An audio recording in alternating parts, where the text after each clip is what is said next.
The Prime Minister is often accused of being absent on the environment, but in the interview, Stephen Harper said his government is doing its bit. The greenhouse gas emissions have dropped on his watch. Our emissions are falling.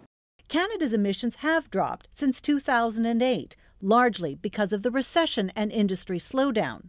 They've remained flat since 2010, but the government's own report suggests emissions will go up dramatically by the end of the decade due to oil and gas production, and Canada's will be 22% higher than what it promised.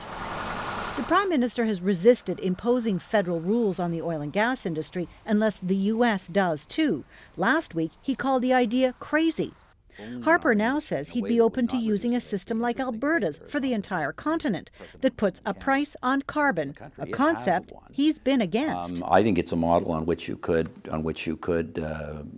go broader. This is the carbon levy?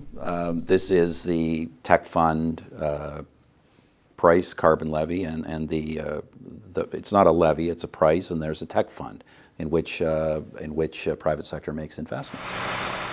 Alberta requires big companies to increase their energy efficiency annually. If they don't, they pay into a technology fund at $15 a ton. But Alberta's emissions continue to rise. The price of $15 a ton is too low to actually get the emission reductions that we want from these big emitters. So it would not do the job of reducing emissions in Canada.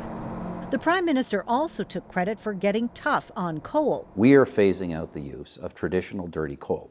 It's going to go to zero in the next 15 years or so. Ontario points out only it has closed coal plants, and with no help from Ottawa. If the federal government wants to start taking credit for provincially funded initiatives, they could at least have the decency to make a commitment to support those initiatives in the future.